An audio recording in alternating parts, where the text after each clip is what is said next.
السلام علیکم ورحمۃ اللہ وبرکاتہ۔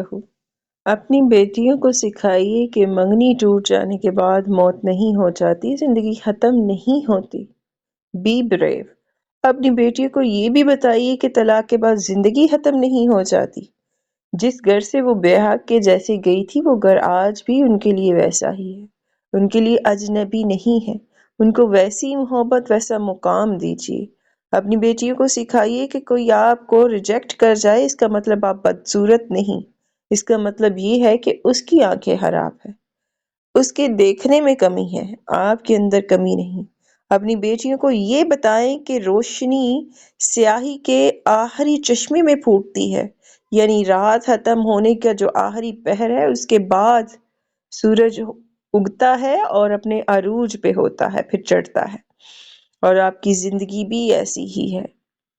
اپنی بیٹیوں کو سکھائے کہ اپنے خوابوں کی تعمیر کے لیے کسی شہزادے کی ضرورت نہیں ہے انہیں، اور نہ ہونی چاہیے۔ وہ خود ہی شہزادیاں ہیں اور ان کی زندگی خود ان کے ہاتھ میں ہے۔ اس کو کس طرح سے ڈیل کرنا ہے، کس طرف لے کے جانا ہے، یہ ان کے اختیار میں ہے۔ سو کسی کے بلبوتے پہ اوپر چڑھنے کی خواہش نہ رکھیں اور نہ ہی انہیں ضرورت پیش آئے۔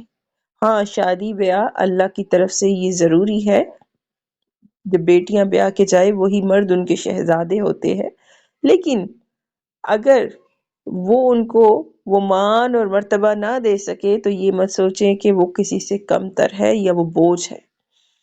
اپنی بیٹیوں کو بتائے کہ اس جہان کا مالک آپ سے بہت محبت کرتا ہے۔ اب وہ آپ سے محبت کرتا ہے تو اس نے اسلام میں آپ کے درجات کو بلند رکھا ہے، اس نے آپ کی حفاظت کے اتنے حفاظت کے جو ہے وہ پہلو سامنے رکھے ہیں۔ آپ کی حفاظت کے لیے اس نے آپ کے اوپر پردے کو لازم کر دیا، آپ کا محافظ، آپ کا باپ، آپ کا بھائی، آپ کا شوہر، آپ کا بیٹا بنا دیا۔ آپ کی سرپرستی ان کو دے دی تاکہ وہ آپ کے سرپرست ہوں اور آپ کے محافظ ہوں۔ آپ جانتے ہیں جو ہوتے ہیں محافظ جو ہے وہ کس کے ساتھ ہوتے ہیں؟ ایک بادشاہ جب باہر نکلتا ہے تو اس کے ارد گرد اس کے محافظ ہوتے ہیں اس کی حفاظت کے لیے۔ تو آپ تو اسلام کی شہزادیاں ہو، تو آپ کے ارد گرد اللہ تعالیٰ نے آپ کے محافظ پہ جو ہے وہ کھڑے کیے ہوئے ہیں، کیونکہ آپ انمول ہو، آپ انمول ہو، بیکار چیز نہیں۔ سو خود کو کبھی بھی بیکار اور پست ہمت مت بنائیے گا، کیونکہ جب آپ خود کو یہ سمجھ لیں گے تو آئے دن کوئی نہ کوئی آپ کو بیکار ہونے کا احساس دلاتا رہے گا۔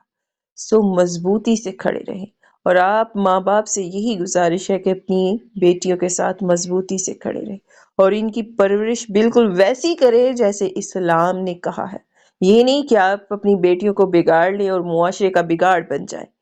یہ اسلام کی شہزادیاں ہیں، ان کی تربیت بھی شہزادیوں والی کرے اور ان کی حفاظت بھی شہزادیوں کی طرح کرے، بے شک یہ ڈیزرو کرتی ہیں۔